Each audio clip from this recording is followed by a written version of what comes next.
പോവുക. ആ സമയത്ത് ഓനിപ്പോൾ സ്ഥിരമായിട്ട് ഓന് സ്ട്രീം തുടങ്ങണം എന്ന് പറഞ്ഞിട്ട് ഓനെ കൊണ്ട് സ്ട്രീം തുടങ്ങിപ്പിച്ചിട്ട് എടാ ഓനൊരു ദിവസം 6-7 മണിക്കൂർ ചെയ്യും. കാരണം അതിനെന്തെങ്കിലും കിട്ടിക്കഴിഞ്ഞാൽ വീട്ടിൽ കൊടുക്കാമല്ലോ. അപ്പോൾ ഞങ്ങളുടെ കല്യാണത്തിന് നമുക്ക് എല്ലാവരും ആഗ്രഹം. ഓൻ്റെ അടുത്ത് ഒന്നും കൊടുക്കാനില്ല. ഓൻ പൈസ എങ്ങനെയെങ്കിലും കൂട്ടി കൊടുക്കാമെന്ന് വിചാരിച്ചിട്ട് ഓനെന്താക്കി അത്രത്തോളം ഒരു 6-7 മണിക്കൂർ സ്ട്രീം ചെയ്തിട്ട് അവസാനം നോക്കുമ്പോൾ പൈസ മൊത്തം പോകുന്നു നിയാദിൻ്റെ അക്കൗണ്ടിലേക്ക്. നിയാദ് ഇതൊന്നും അറിയാണ്ട് ഇവൻ്റെ അക്കൗണ്ടിലേക്ക് മേടിച്ച്.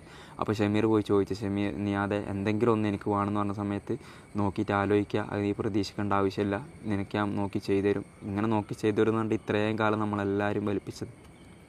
നമുക്ക് മനസ്സിലായി ഈ കാര്യങ്ങൾ എന്തായി കഴിഞ്ഞാലും നമ്മളെ വെച്ചിട്ട് നമ്മൾ ആദ്യം വിചാരിച്ച് നിയാദിൻ്റെ അടുത്ത് പോയി കഴിഞ്ഞാൽ നമുക്കായിരിക്കും എല്ലാ നേട്ടങ്ങൾ. അങ്ങനെ തന്നെ ആയിരിക്കും നിങ്ങളും വിചാരിച്ചിട്ടുണ്ടാവുക.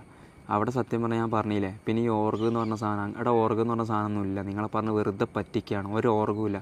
അൾട്ടിമേറ്റ് എല്ലാ തീരുമാനങ്ങളും ഓൻ പറയുന്നില്ല ലൈവിൽ എന്ത് കാര്യം വന്നു കഴിഞ്ഞാൽ ഓർഗിനോട് ചോദിക്കാമെന്ന്. ഓർഗൊന്നും ഇല്ലടാ. MRG എന്ന് പറഞ്ഞ ഓർഗൊന്നും ഇല്ല.